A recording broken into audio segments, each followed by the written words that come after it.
India Today TV, along with 70 other news channels, is a proud member of the News Broadcasters Association since 2007.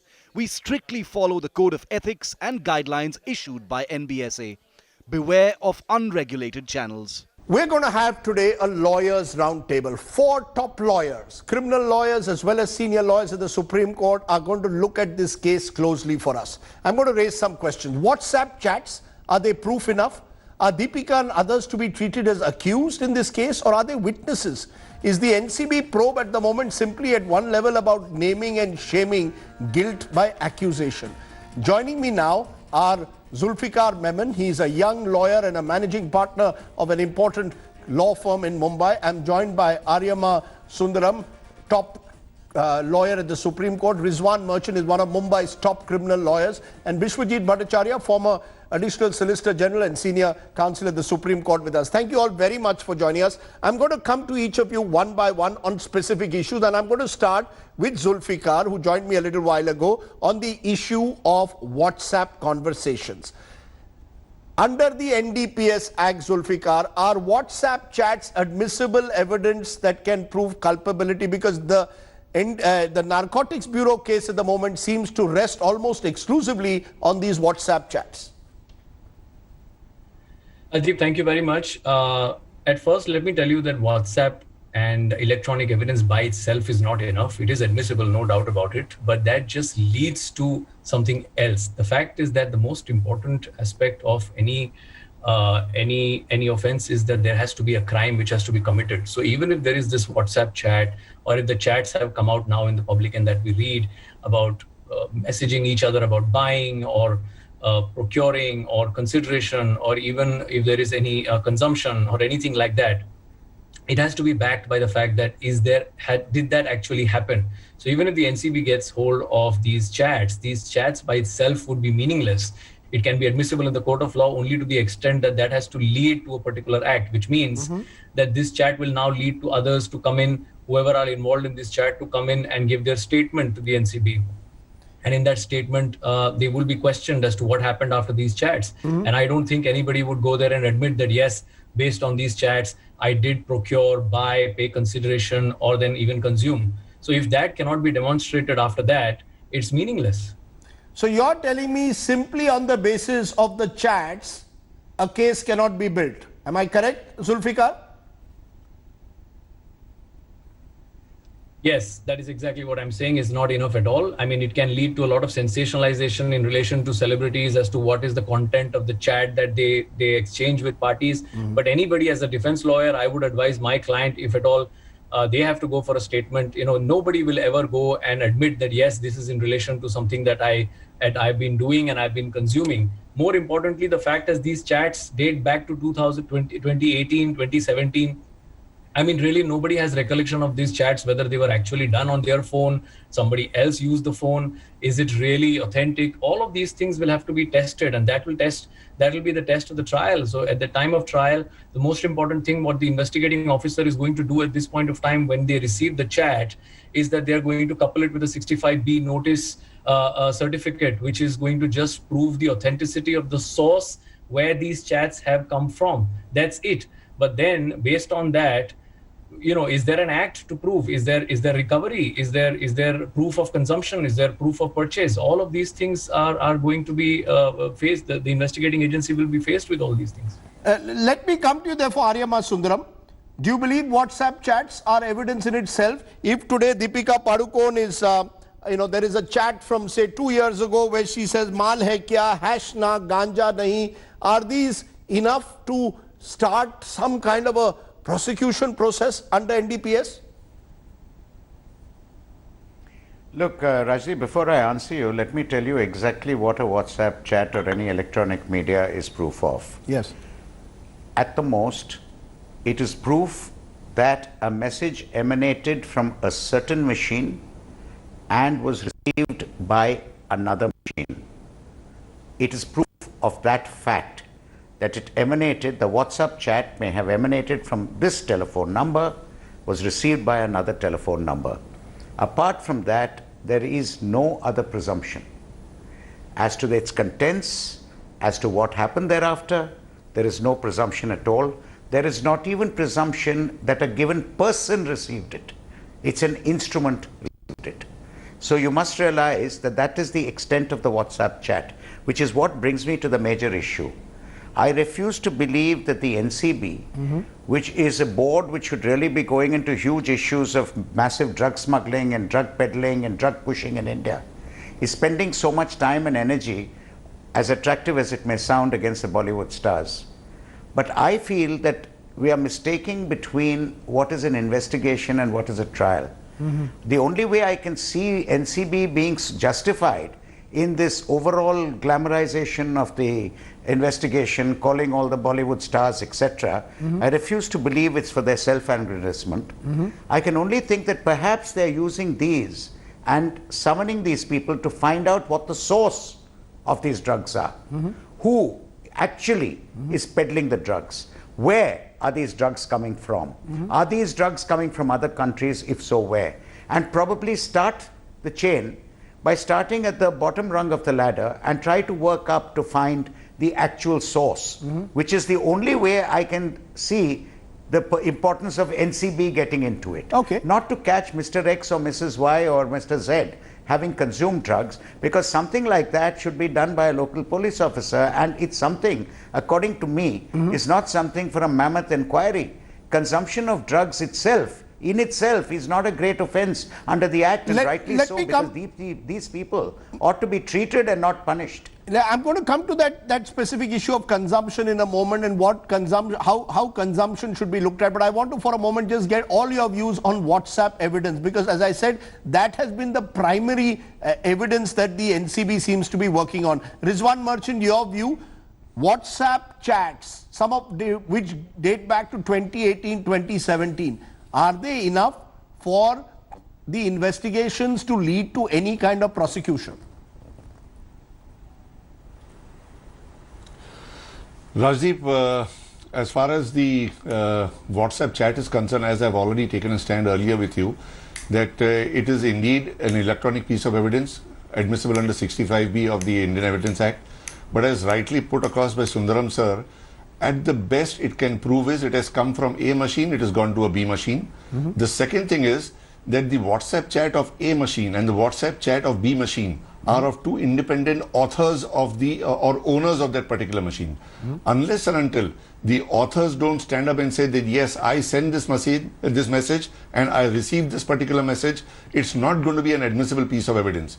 Assuming without admitting that the court proceeds and says that yes, I am going to hold this particular piece of evidence as admissible, as rightly put across by Zulfikar, that unless and until the offense is not established in respect of this receipt of message and dispatch of message, this WhatsApp chat can never be used for the purpose of identifying the commission of an offense. No, if Deepika, as I said earlier, just to stop what you, is necessary is that if there is a chat with regard to sending of a drug or receipt of a drug, unless and until there is no receipt of the drug or sending of the drug proved in the form of direct evidence, you cannot use the WhatsApp chat for the purposes of trial. What I'm no court is going to accept it, the court is going to throw it out. Manager, sir, Rizwan Bhai, if Deepika's manager says tomorrow that yes, I did supply hash to Deepika Padukone based on the WhatsApp chat where she's allegedly saying that Karishma, is that enough evidence, or do you have to prove that the transaction actually took place? That becomes see, if a person admits that he has handled narcotic substance, he becomes a person who is accused of an offense. She will become a person who is accused of an offense. The statement of Karishma as against Deepika will not be admissible in court, is not admissible in evidence. Statement of one co-accused against another, not admissible in evidence. If Deepika admits it in her statement under 67, then yes, she can be tried for the purpose of consumption. If she denies, she cannot be charged at all. Okay, so that's interesting. Bishwajit Bhattacharya, your view on WhatsApp chats per se? It is a very settled case law. In the case of CBI versus Vidyacharan Shukla of the 3-judge bench of the Supreme Court on 2nd of March 1998, that assuming the contents of the chat to be correct, that by itself cannot make out an evidence. It has to be corroborated by an independent evidence. Until and unless both the persons jointly and sort of severally admit that yes, we did that, we procured this much, this, that, and the other, then the matter ends there. But if one person admits, the other person says no, he is I'm telling a lie, the case ends there. Okay. So V.C. Shukla's judgment is very, very clear that it has to be, that was in the context of a sort of, diary, of course, that certain diaries were being maintained, and you see, it may be admissible in evidence, it may be basically relevant in evidence, but whether it is sufficient to fasten any criminal liability or responsibility, I'm afraid this kind of cases purely on WhatsApp chats will be thrown out with all the contempt in any court of law. Okay, so we've addressed that first issue. WhatsApp chats on their own do not make enough reason for the Narcotics Control Bureau No to go reason ahead. at all. Okay, let's turn to the next question, which is of which is of consumption. Because at the moment, the charges against all these actors at the very best seem to be consumption. Zulfikar Memon, does small amounts as recovered from Ria, for example, 59 grams, do they make a solid case for the NCB to go about the kind of investigation that they have?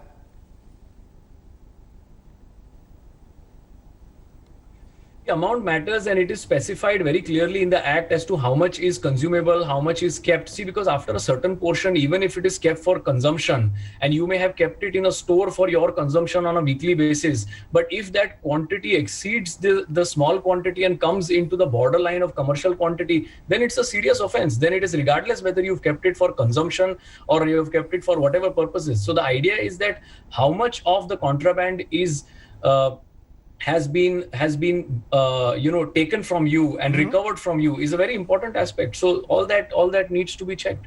But so far, let's be very clear, Zulfikar, nothing has been recovered even from Ria Chakrabarti. She was not found in possession of any drugs, neither has Deepika or any of the actors as far as we know. In that sense, doesn't the NDPS Act demand that you have to be seen, that possession has to be proven? Exactly. That is why I'm telling you that it will all be a test of trial, because at this point of time it is merely a WhatsApp message. You see, then it has to follow up with the actual act.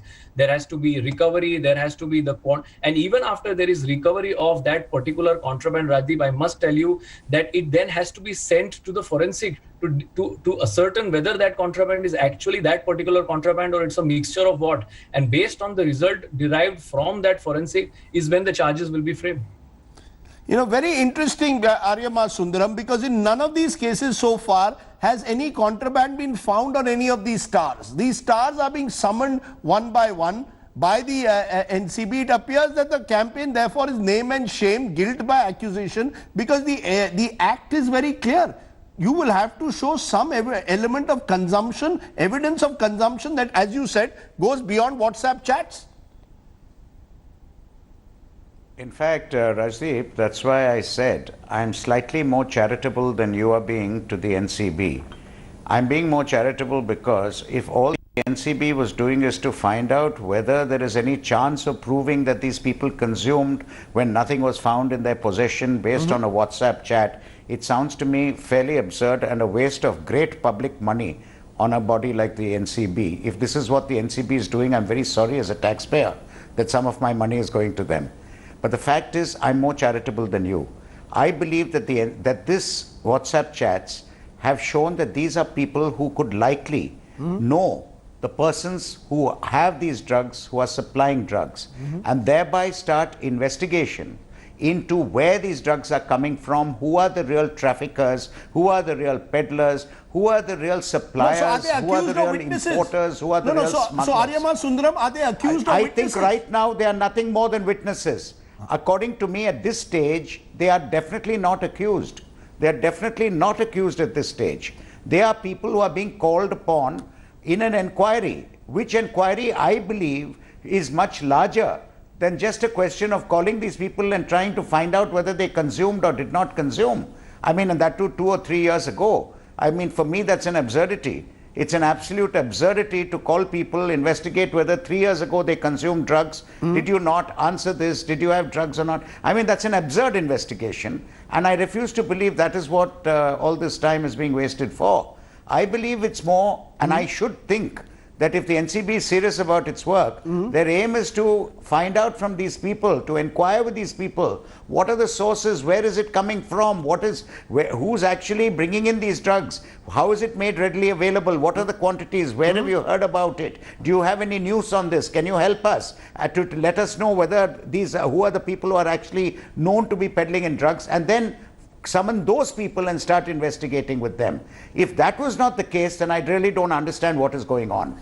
Well, what is going on, according to some, is that this is simply a smoke and mirrors game which is being played by the NCB. I know that you're being more charitable than I am. If that's all they're doing, it is smoke and mirror. As journalists, we are trained to be questioning of those in authority, including the NCB. But Rizwan Merchant, the consumption angle. As of now, none of these individuals seem to be involved in drug peddling or trafficking, though interestingly in Riya Chakrabarti's case, and the judge asked this in the Bombay High Court, why have you put 27A? He asked this today. Why are you suggesting that she's financing or in any way involved in trafficking?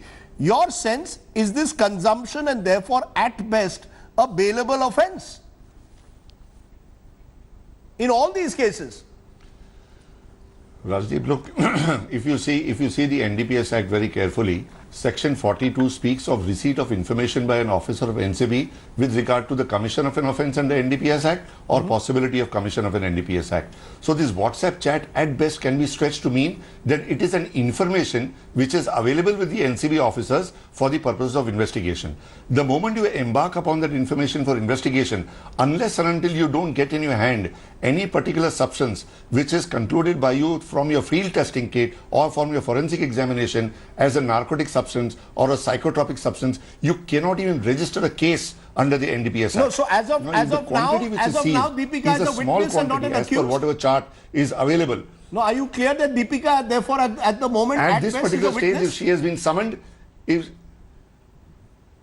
absolutely, because she has only been summoned, and if you see the format of the summons which is provided under the statute, it categorically says appear before me in person or through an authorized representative. But when the NCB issues the summon, they cancel that phrase or through the authorized representative and insist that the person should come there in person, so that they should ultimately succeed in getting the statement under Section 67 and show it that yes, this is the corroborative evidence. Corroborative evidence can never be in the form of a statement under 67. Corroborative evidence always has to be in the form of actual seizure. Now let me tell you one more thing. They are talking of CBD oil and they are saying this person was buying CBD oil. Please go into Amazon. Please go into Flipkart. Yes. CBD oil is available on the net. Yes. It is essentially a painkiller. It is not a narcotic drug. It may have been made out of hemp oil. It may have been made out of cannabis. But it is essentially a painkiller. It is available on the net. On Flipkart you can buy it. On Amazon you can buy it. So why do they want to summon people only because they are buying CBD oil or they are using CBD oil? Point taken. This is shocking. Point taken. I just want to use this moment. Audiences need to realize the smoke and mirrors game that is going on at the moment. Bishwajit Bhattacharya, your view, at the moment, all we've seen in the case of these actors is allegations through WhatsApp chats of at best consumption, that someone says that there was a party going on in someone's house where drugs were allegedly being consumed. In your view, how do you see this as evidence? This is no evidence whatsoever. I feel that NCB officials are doing an open-ended fishing and roving inquiry, primarily to divert the attention from the fact that they have drawn a blank. One of the objective of the NPDC Act is, by an act of amendment of Parliament on 29th of May 1980, was the forfeiture of the properties. They have drawn a complete blank, going on summoning, and I don't think they are acting in good faith. And if NCB officials do not act in good faith, there is a remedy under the law under Section 69. Even NCB officials can be prosecuted if they don't act in good faith. So therefore, in my humble and respectful view and submission, this kind of open-ended witch hunting, trying to fix somehow under the act, which has certain very, very draconian kind of provision, arrest without warrant. No, hold And on. But at the moment, finish somebody's at the life. moment, Mr. Bhattacharya, at the moment, nobody has been arrested beyond Riya Chakraborty and those involved in the Sushant case. This is an entirely I'm not different on case. names. I'm This not is on an names. entirely But different when case you- that is now coming. As of now, no arrests have been made in this case of the so-called Bollywood drug link. Rajdeep, what I'm trying to say that this kind of en masse calling Bollywood makes the very big news, I mean headline in prime time. But the fact of the matter is that NCB has drawn a complete blank. And this NCD, their basic job is as a sequel to United Nations, I mean, sort of resolutions of drug having international ramifications and not 59 grams of ganja. So Okay. therefore, I would respectfully submit time has come in our country to call the spade a spade.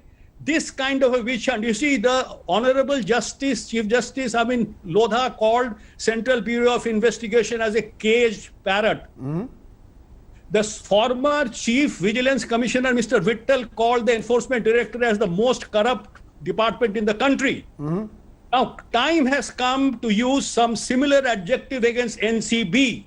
Okay. Until and unless NCB has some solid kind of evidence in their hand, citizens of India, their fundamental right and personal liberties cannot be abridged and abrogated in this kind of a manner. Very You strong simply- words, sir. Very strong words, and I think those words should echo. But I want to No come. evidence. Let me come to my all We my are guests. back. It is absurd. in my. It is absurd. Okay, you made your point. The final question, therefore, I want to ask all of you. Zulfikar Memon, do you see this as a fishing expedition? Prima facie, is this NCB engaging in this what I call the smoke and mirrors game, where you keep calling in people, create this impression that you are actually tracking the drug mafia when all you are doing is guilt by accusation? I would not want to comment on that, whether it's a fishing expedition or not. Drugs is a very serious offense. It relates to children, it relates to fans, you see, it relates to a lot of things in society.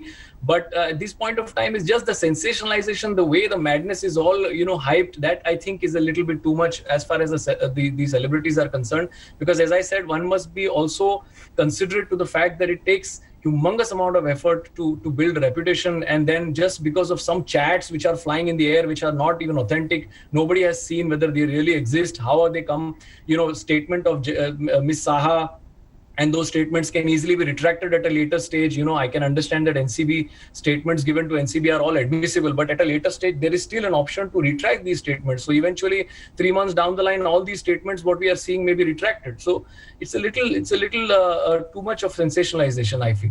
Do you agree with that, Aryama Sundaram, that this case has been deliberately or needlessly sensationalized? The manner in which the NCB has gone about the case does leave question marks. Bishwajit Bhattacharya is going as far as saying that he believes that his time has come to call a spade and question the NCB's style of functioning in this case.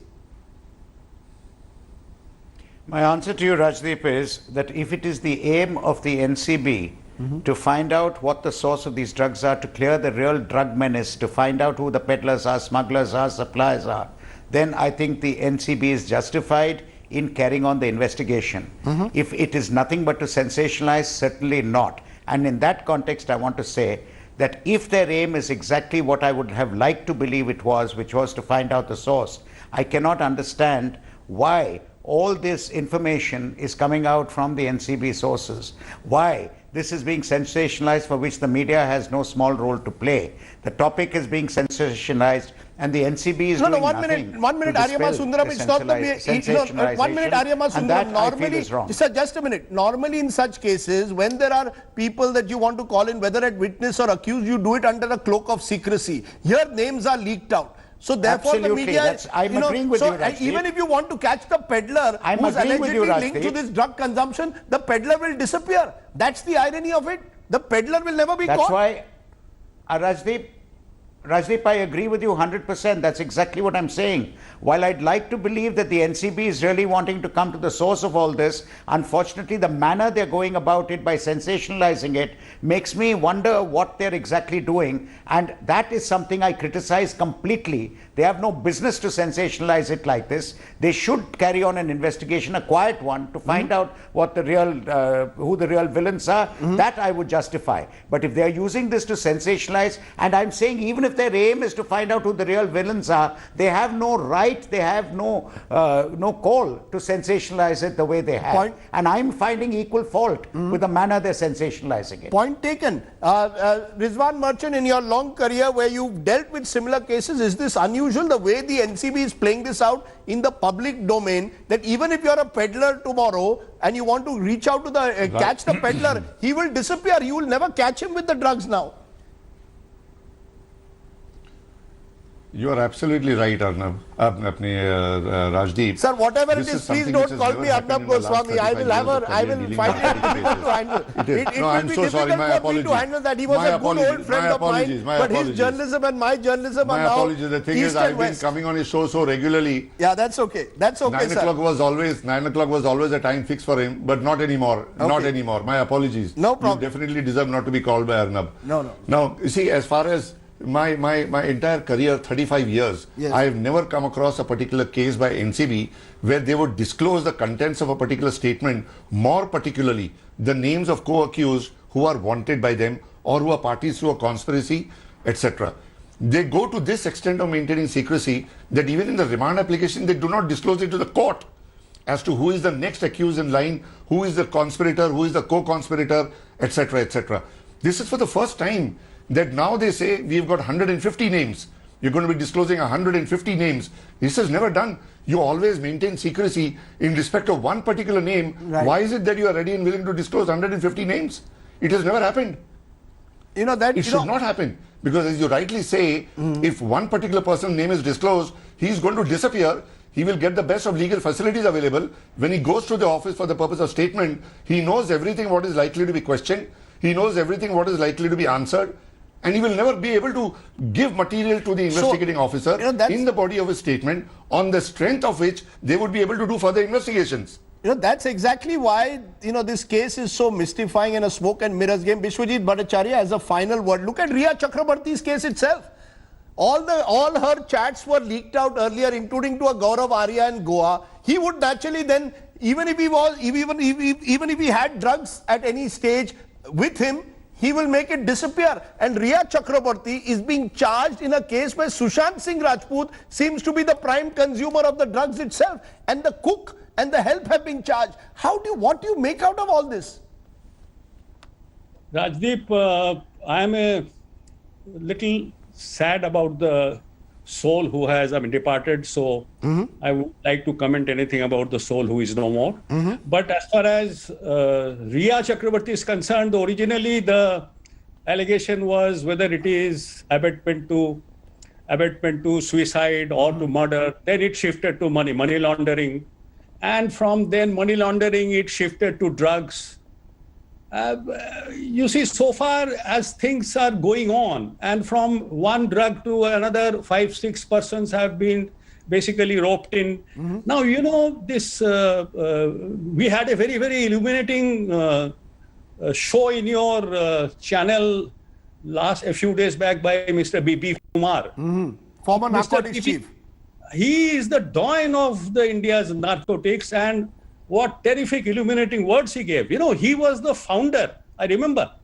So therefore, you know, the kind of administration that we have seen in the past, and the kind of administration of this Enforcement Directorate and the Central Bureau of Investigation, NCB, it is degenerating every day. I mean, it leaves a very sad taste. It leaves a very, very sad taste. I wish all these investigating agencies must take allegiance to the oath of the Constitution of India, and they should undergo a rigorous course of training, if not anything else, from a human touch angle, and not act, give the impression that they are not acting independently. I think we've heard all views very, very clearly. I think this has been most educative. I think we are very clear from this panel one at thing, least Rajdeep, that as in of this particular race, yes, go ahead. in this particular race now, I think it's being said that now NIA is going to be joining the race. So earlier we had CBI, ED and NCB running the particular race. Now in the middle of the medley, you are having NIA join. I don't know NIA for what? When has NIA investigated cases of consumers? This is something which is unheard of, which is unseen. Sir, we've never seen this sort of investigation being done. Four departments running after the entire Bollywood. anyway, these are And for what? questions. I only wanted to get good top lawyers to answer these questions because you can cut through the clutter. There's a lot of noise going around on this case. This is the news. It's time people woke up to the reality of the law. This country must work on the rule of law. It must not work to fix someone or to try and create a smokescreen or sensationalize it. News without the noise. That's our motto. Thank you all very much for joining me. Hello everyone, this is Rahul Kamal here. Hope you enjoyed this video. For the latest news and analysis, like and subscribe the India Today YouTube channel and don't forget to press the bell icon to stay updated.